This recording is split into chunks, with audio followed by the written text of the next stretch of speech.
السلام علیکم۔ آج میں آپ سب لوگوں کو ہماری کائنات کے اوپر مضمون لکھنا سکھاؤں گی، تو آئیے شروع کرتے ہیں۔ اللہ تعالیٰ وہ ہے جس نے 6 دنوں میں آسمان، زمین اور ان میں موجود ہر چیز کو پیدا کیا۔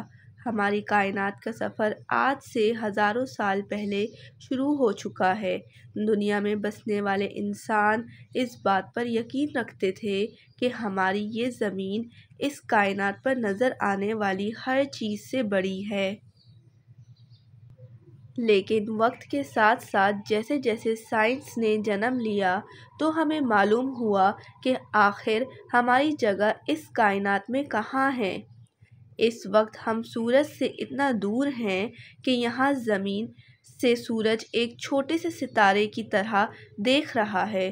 زمین میں سورج کی روشنی تقریباً 8 منٹ 20 سیکنڈ میں پہنچتی ہے، لیکن یہاں پر جہاں اس وقت ہم موجود ہیں یہاں روشنی پہنچنے میں تقریباً 1 سال لگ جاتا ہے۔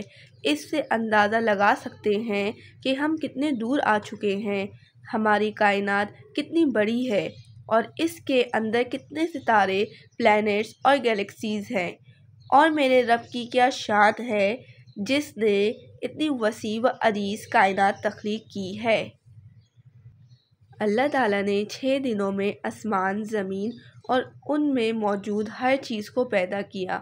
آسمان اور زمین کی مخلوقات کی ترتیب کیا ہے، اس بارے میں امام مسلم رحمۃ اللہ علیہ نے سید ابو ہریرہ کی روایت پیش کی ہے۔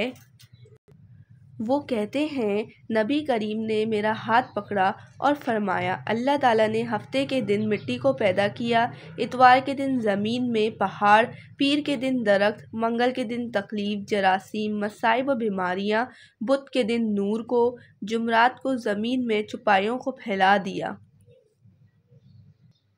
اور جمعے کے دن آخری گھڑیوں میں یعنی عصر سے رات کے درمیان میں حضرت آدم کو پیدا کیا، اور آخر میں جن مخلوقات کی تخلیق ہوئی ان میں سب سے آخر میں انسان تھا۔ پاک ہے وہ ذات جس نے کائنات بنائی، تو تم اپنے پروردگار کی کون کون سی نعمت کو جھٹلاؤ گے۔ جزاک اللہ۔